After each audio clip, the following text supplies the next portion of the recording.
5%. ఆచార్యాత్ పాదమే దత్త. శ్లోకం ఉంది చూడండి. ఆచార్యాత్ పాదమే దత్త. పాదం శిష్య పాదం శిష్య స్వమేధ పాదం కాల క్రమేణ పాదం శిష్య సహచారిభ్య. ఇది మనకున్నటువంటి శ్లోకం. ఒక కామెంట్ వచ్చింది. మీ క్లాస్ విన్న తర్వాత నాకు నేను కొత్తగా కనబడుతున్నాను సార్. ఓ ఎవరిది? మా కోసం ప్రహ్లాదులో మందార మకరందం పోయం చెప్పండి సార్. ఎవరది? ఓ వెరీ గుడ్ అన్న, సంతోషం. సీతారాం. సీతారాం. ఓ పేరులోనే సీతారాముని పెట్టుకున్నావు, చాలా సంతోషం నాన్న. మా కోసం ఒకసారి ఆ పద్యం. ఏ పద్యం అంటే? మందర మకరందం మాధుర్యం గానం చెప్పండి.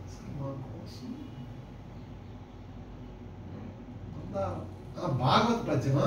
Okay okay. ఓ భాగవతంలో మనం చెప్పుకున్నాను నా ప్రహ్లాద. చాలు సంతోషం, నాకు చాలా ఆనందం అయిపోయింది.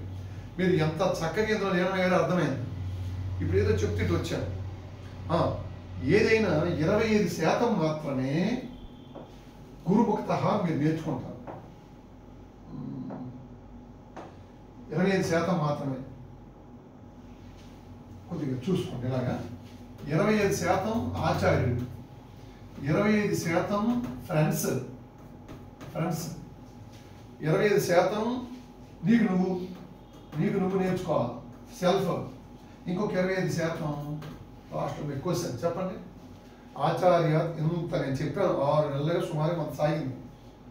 కానీ నేను చెప్పింది దిశానిర్దేశం మాత్రమే చేస్తాను. ఆచార్య పాదమే దత్త. నేను మీకు చెప్పింది పాదం 25%.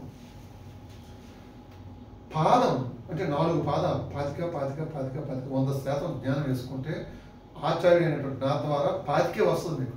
నేను ఏదో చెప్పాను అనుకోండి, 25 వస్తుంది ఎవరైనా అంతే. మిగతా పాదం 25% ఎవరట? శిష్య సహచారిభ్య, నీ మిత్రులతో డిస్కషన్ చేయాలి. మంచి మిత్రులతో 25%. శిష్య స్వమేధ ఇంకో 25 నీకు నువ్వు. ఇంకో 25 ఏంటో చెప్పండి మీకు క్వశ్చన్. ఇంకో 25 ఎలా వస్తుంది? 70% పూర్తి అయిపోయింది నాన్న. ఇంకో 25 బ్యాలెన్స్ ఉండిపోయింది. 100లో 25 బ్యాలెన్స్ ఉండిపోయింది.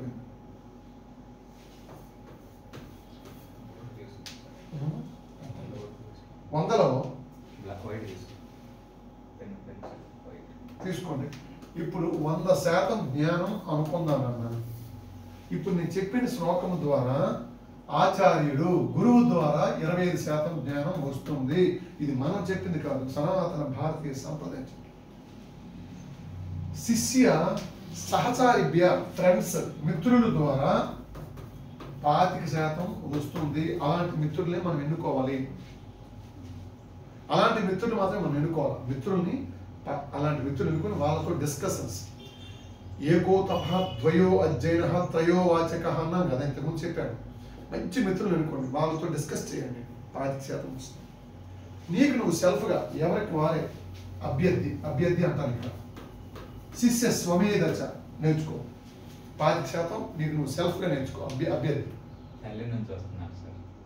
రిమైనింగ్ తల్లి నుంచి వస్తున్నారు. ఓ తల్లి, వెరీ గుడ్. కుటుంబం అని చెప్పుకున్నాం కదా, సంతోషం. ఇంకా నీ ఆన్సర్ ఇంకా 25, ఇంకా 100% అవ్వలే. నాకు 100% చెప్పండి ఆన్సర్స్. అలాగా ఇంకా 25% ఎలా వస్తుంది? ఇంకొక 25 మిగిలిపోయి. ఇక్కడ క్వశ్చన్ కొద్దిగా మీకు టాస్క్ ఇచ్చాను అనుకోండి. ఆచార్య పాదమే దత్త, పాదం శిష్య సహచారిభ్య. సమాజం నుంచి వస్తున్నారు. Very good, very good. 50% వచ్చావు, ఇంకా 50 మిగిలిపోయింది. పాదం శిష్య స్వమేధ, తనకు తాను చదవాలి. ఉద్ధరేదాత్మనాత్మనం. అప్పటికి 75 అయింది అన్న. ఇంకా 25 మిగిలిపోయింది. దగ్గరకు వచ్చారు, సమాజం అన్న దగ్గరకు వచ్చారు. ఇంకొక 25 మిగిలిపోయింది. నేనే చెప్పారా? నాకు అవకాశం ఒక్కడు ఎంతమంది ఉన్నారు ఆన్లైన్లో? సొసైటీ అదే సమాజం అంటున్నారు. చెప్పి సార్ చెప్పాలి. ఎంతమంది ఉన్నారు నాకు చెప్పేయాలి. ఎప్పుడు మీకు అడగడం, ఎందుకంటే అది వేరేగా ఉంటుంది, నాకు కనిపించదు. అయినా చెప్పండి. ఇంకొక 25% ఎలాగ వస్తుంది? శ్లోకం వినేసేయాలి. ఆచార్య పాదమే దత్త, పాదం శిష్య సహచారిభ్య, పాదం శిష్య స్వమేధ. పాదం ఇంకొక పాదం మిగిలింది.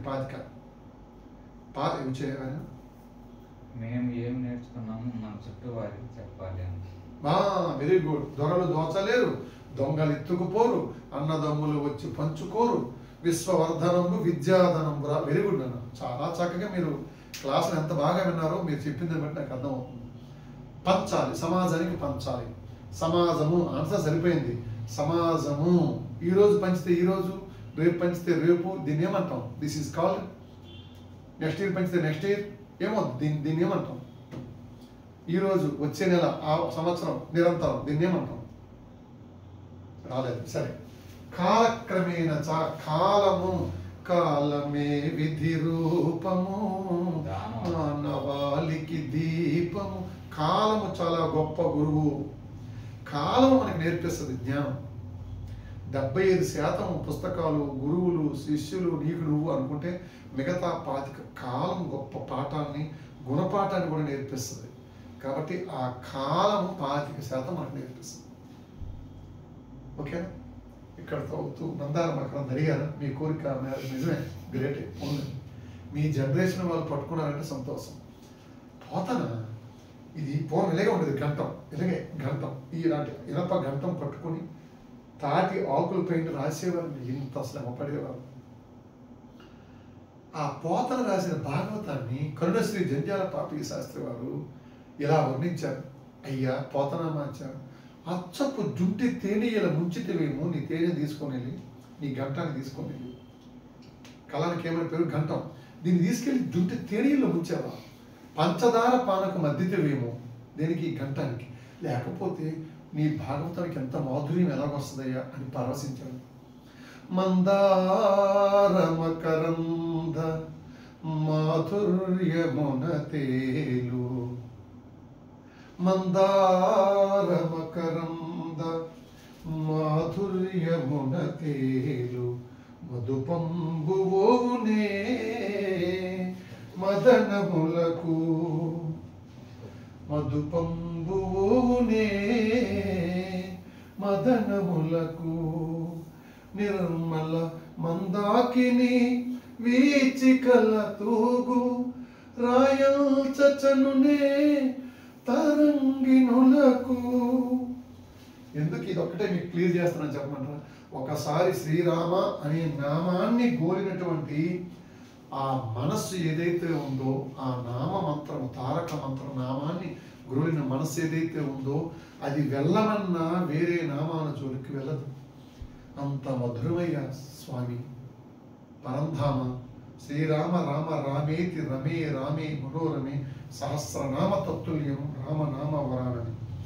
ఇంత మాధుర్యాన్ని ఇచ్చేటువంటి మంత్రం ఉండగా, మందార మకరంద మాధుర్యమున తేలు, మధుపంబు ఓవునే మదనములకు, నిర్మల మందాకిని వీచికల తూగు, రాయల్చనునే తరంగిణులకు, లలిత రసాల పల్లవ ఖాదియై చొక్కు, కోయిల చేరునే కుటజములకు,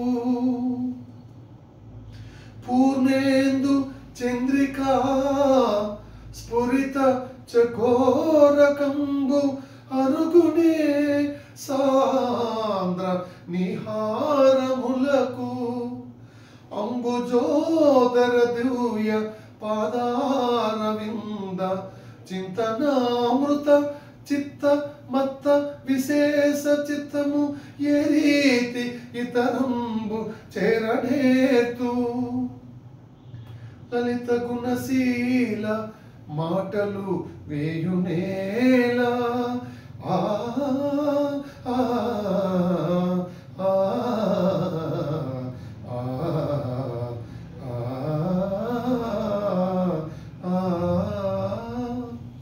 నారాయణ మంత్రం, శ్రీమన్నారాయణ భజనం. అంత మధురమైనది ఈ శ్రీరామన యొక్క తారక మంత్రం. కాబట్టి త్యాగయ్య, ముత్తుస్వామి దీక్షిత, శ్యామశాస్త్రి మొదలగు త్రయం అందరూ కూడా రామనామాన్ని పట్టుకున్నారు. హరే రామ హరే రామ రామ రామ హరే హరే, హరే కృష్ణ కృష్ణ కృష్ణ హరే హరే అనే ఈ మంత్రం సాధారణమైనది కాదు. మహా గొప్ప మృత్యుంజయ మంత్రం కన్నా మిన్నైనటువంటిది. ఎంత సులువుగా మనకి మన పెద్దలు భాగవతోత్తములు ప్రాతస్మరణీయులు అందించారు. కేవలం ఈ మాట అనుకోండి చాలు. ఏముంది ఇందులో కష్టం? హరే రామ్ హరే రామ్ హరే రామ్ రామ్ హరే రామ్ హరే రామ్ హరే రామ్ రామ్ హరే కృష్ణ హరే కృష్ణ హరే కృష్ణ హే హరే కృష్ణ హరే కృష్ణ హరే కృష్ణ హే. ఇలా ఈ మందార మకరందాన్ని అందించే ఆ స్వామి యొక్క దివ్య నామాన్ని మీరందరూ జపించాలి, మన కుటుంబాలు జపించాలి. జగద్గురు స్థానంలో భారతదేశం నిలబడి భాషించాలి. ఇప్పటికే ప్రపంచంలో గొప్ప దేశాలన్నీ కూడా భారతదేశం వైపు చూస్తున్నాయి. ఆ రకంగా చూడాలని చివరిగా స్వామి శ్రీమన్నారాయణుడు వైకుంఠంలో నారదుడు వారితో ఈ రకంగా అన్నారు. ఓ నారద, ఎవరి వారితో? సాక్షాత్తు నారాయణ అవతారమైనటువంటి ఆ శ్రీమన్నారాయణుడు శ్రీరామచంద్రుని యొక్క అవతారంలో, త్రేతాయుగమున శ్రీరాముడవై ద్వాపరమందున గోపాలుడవై, త్రేతాయుగమున శ్రీరాముడవై ద్వాపరమందున గోపాలుడవై, ఈ యుగమందున వెంకటపతివై. ఈ యుగములో కలియుగములో కలువు వెంకటనాయక, ఈ యుగమందున వెంకటపతివై, ప్రజలను బ్రోచెడి దేవా చరణం, నీ దివ్య చరణం, నీ చరణం అంటూ స్వామివారి యొక్క నామాన్ని జపిస్తే పుణ్యం వస్తుందని శ్రీమన్నారాయణుడు వైకుంఠంలో నారదుల వారితో ఏమన్నారో తెలుసా?